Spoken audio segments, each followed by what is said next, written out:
I think my grandmother was one of the best Southern cooks of all time.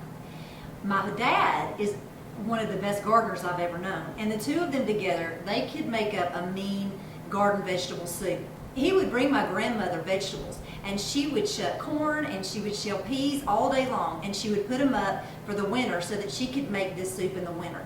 It's one of the best soups you will ever have, and I'm going to show you how to make it and how to can it.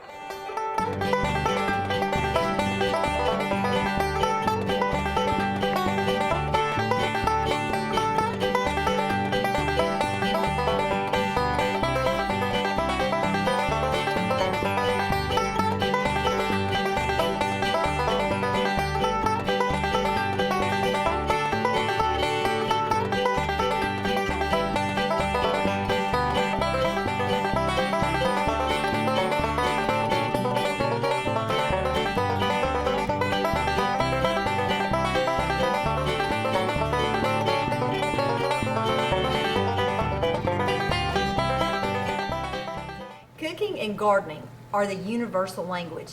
And if you look behind us, gardening is really our family's universal language for sure. The first thing I'm going to do right now is I'm going to show you how to blanch tomatoes. All you have to do is get some boiling water and carefully pour in your tomatoes. It's been about 45 seconds and I'm going to get these out. You might, if you just blanch a few, you'll probably leave them in for about 30 seconds or so, and if you blanch a lot, the water will cool off when you put them in there, so it may take more time.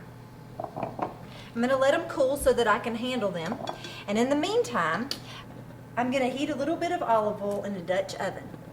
And when that gets warm, I'm going to pour in my onions and my celery and my corn. My garlic is also in this. Okay, stir that up for about a minute or so, and then I'm going to put in my other vegetables. I'm going to go ahead and add my okra,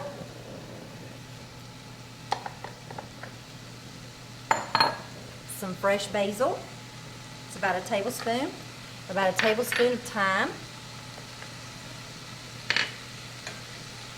pepper. I'm doing a double batch today because my family loves this soup so much and I want to have a little bit to can. Okay, I'm going to mix this together. I'm going to turn this down to a low simmer and I'm going to put about a half a cup of water in here just so it doesn't burn. While I'm doing that, I'm going to show you how to get the skin off of these blanched tomatoes.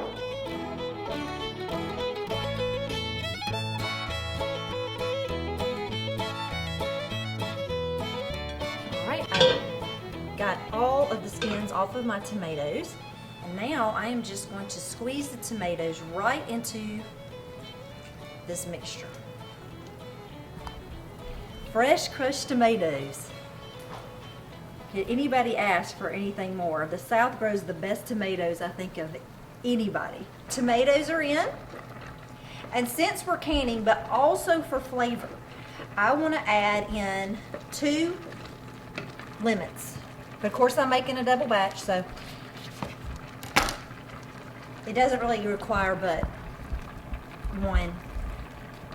I have some peas that I have been, actually they're butter beans and they are so good, that we just brought in from the garden and it took me about an hour to make. They're a little bit al dente now, but they're going to cook for about an hour in here, and that'll give it just enough time to soften. So what we're going to do is put the top on and let this simmer. I'm going to turn it down to simmer for about an hour, and then we'll be ready to can. With the prices of food going up, canning is really becoming essential for a lot of families. And there's nothing healthier than fresh vegetable soup right from your back door. The first thing you're going to do is get your sterilized jars and your funnel, and place the funnel right on top of your jar, and carefully put your hot soup mixture into your jar. You're going to leave about 1/4 of an inch at the top to 1/2 of an inch at the top to make sure that you get a good seal. Okay. All right.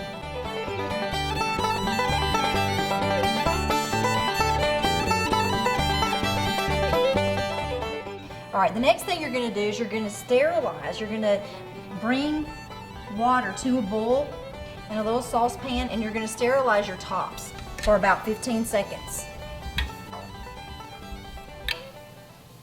It also melts the wax and makes this have a great seal. Make sure that it's good and on there. It's really pretty fun, and your kids will love doing this.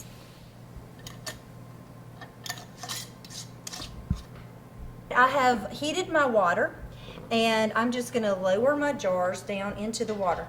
And this is a pressure canner, and really for the safest way to can vegetables, you really do need a pressure canner.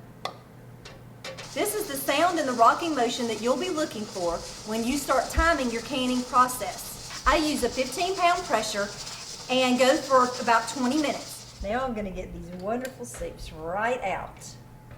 These are going to be fantastic in the middle of winter when there are no fresh vegetables to be found. Look at that. Oh my gosh, they look great.